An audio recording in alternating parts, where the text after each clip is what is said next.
एक तरफ 24 में मोदी को हराने के लिए कांग्रेस और नीतीश नया फ्रंट तैयार कर रहे हैं और वहीं दुनिया में नरेंद्र मोदी का डंका बज रहा है। G7 के महामंच पर अगर किसी भी सबसे ज्यादा चर्चा हो रही किसी नेता की तो वो नरेंद्र मोदी की हो रही है। मोदी की पॉपुलैरिटी का आलम यह है कि अमेरिकी राष्ट्रपति जो बाइडेन ने उनका ऑटोग्राफ मांगा तो वहीं पर ऑस्ट्रेलिया के पीएम कहते हैं कि वो मोदी के कायल हैं। एंथनी एल्बनीज ने कहा कि सिडनी में हर कोई मोदी से मिलना चाहता है। तस्वीरें आप देख रहे हैं कि जब G7 की जो मीटिंग है उसमें हिस्सा लेने के बाद प्रधानमंत्री मोदी पापुआ न्यू गिनी के लिए रवाना हुए और उनको पापुआ न्यू गिनी में 2 दिन रुकना है, यानी कि आज और कल। उसके बाद वो फिर सिडनी चले जाएंगे। सिडनी में उनका 3 दिन का दौरा रहने वाला है और वहां पर वो भारतीय मूल के लोगों को संबोधित भी करेंगे। लेकिन उससे पहले G7 में क्या हुआ यह आपका जान लेना बहुत जरूरी है। आप एक तस्वीर में देख रहे हैं कि अमेरिकी राष्ट्रपति जो बाइडेन यहां नजर आ रहे हैं और जो बाइडेन खुद मोदी जी के पास चलकर आते हैं और उनसे गले मिलते हैं। यह बहुत बड़ी मैसेजिंग है और बहुत बड़ा संदेश है पूरे दुनिया के लिए। दुनिया भर में प्रधानमंत्री मोदी का कद और उनकी लोकप्रियता कितनी बढ़ गई है इसकी झलक जापान के हिरोशिमा में इस G7 की बैठक में देखने को मिली। मोदी की दीवानगी ऐसी थी कि दुनिया के सबसे ताकतवर देश के नेता अमेरिका के राष्ट्रपति जो बाइडेन मोदी का ऑटोग्राफ मांगते हुए सुनाई देते हैं। बाइडेन ने कहा कि अमेरिका में आप काफी लोकप्रिय हैं। ऑटोग्राफ लेने के साथ साथ बाइडेन ने मोदी के सामने अपनी परेशानी भी बताई। पीएम मोदी को उन्होंने क्या कहा वो भी हम आपको बताते हैं। मुझे आपका ऑटोग्राफ चाहिए। आखिर क्यों ऑटोग्राफ चाहिए? आपके दौरे से मुझे परेशानी हो रही है, मजाकिया अंदाज में कहा। वॉशिंगटन में आपके सम्मान में डिनर का हमने रखा आयोजन किया है।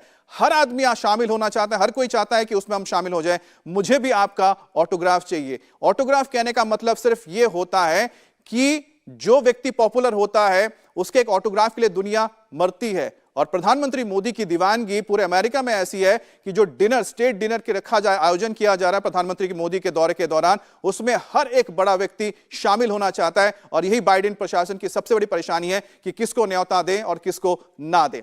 आपको याद होगा कि कल G7 की बैठक के दौरान अचानक बाइडेन पीएम मोदी के पास खुद चलकर आ गए थे, जिसकी तस्वीरें इस वक्त आप देख रहे हैं। इसके बाद पीएम मोदी ने उन्हें गले लगा लिया था। इस दौरान बाइडेन ने अपनी परेशानी मोदी को बताई और साथ ही उन्होंने मोदी की जमकर तारीफ की। बाइडेन ने पीएम मोदी से कहा कि आपने दिखाया कि लोकतंत्र कितना मायने रखता है। क्वाड समेत हर बैठक में आपका असर दिखता है। पर्यावरण को बाइडेन ने पीएम मोदी की तारीफ की और कहा कि क्लाइमेट को बदलने के लिए, क्लाइमेट चेंज को लेकर प्रधानमंत्री मोदी की ओर से जो भी कदम उठाए जा रहे हैं वो सराहनीय है। बाइडेन ने हिंद प्रशांत सागर यानी कि इंडो पैसिफिक क्षेत्र में मोदी के असर की बात मानी है और कहा है कि आप काफी बदलाव ला रहे हैं। साथ ही बाइडेन ने मोदी से कहा है कि आप काफी लोकप्रिय हैं। आपको बता दें कि प्रधानमंत्री मोदी का नेक्स्ट मंथ ही स्टेट दौरा है, यानी कि स्टेट इनविटेशन मिला है जो हर साल में किसी एक ही स्टेट लीडर को दिया जाता है। और प्रधानमंत्री मोदी मनमोहन सिंह के बाद दूसरे भारतीय प्रधानमंत्री है जिनको यह ऑनर दिया जा रहा है।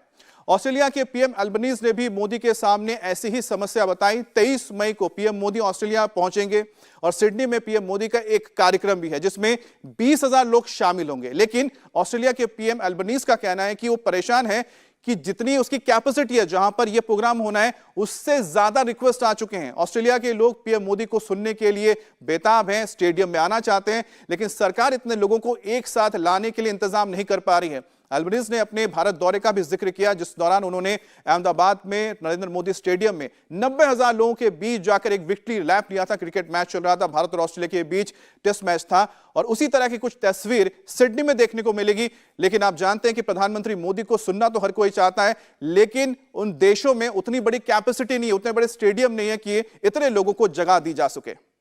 PM Modi Papua New Guinea के बाद ऑस्ट्रेलिया जाएंगे जहां उनकी लोकप्रियता सारी दुनिया देखेगी।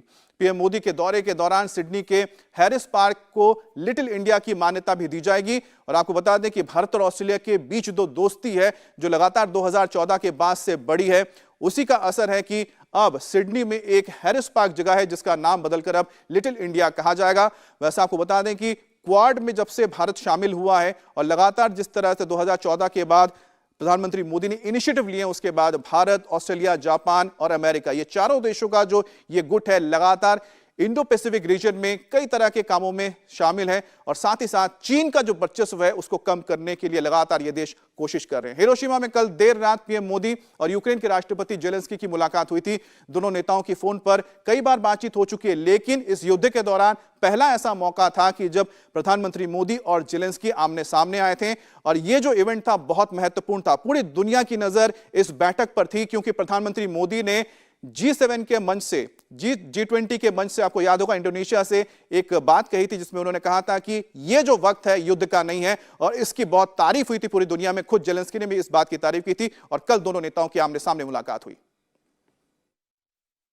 यूक्रेन में चल रहा युद्ध पूरे विश्व के लिए बहुत बड़ा मुद्दा है।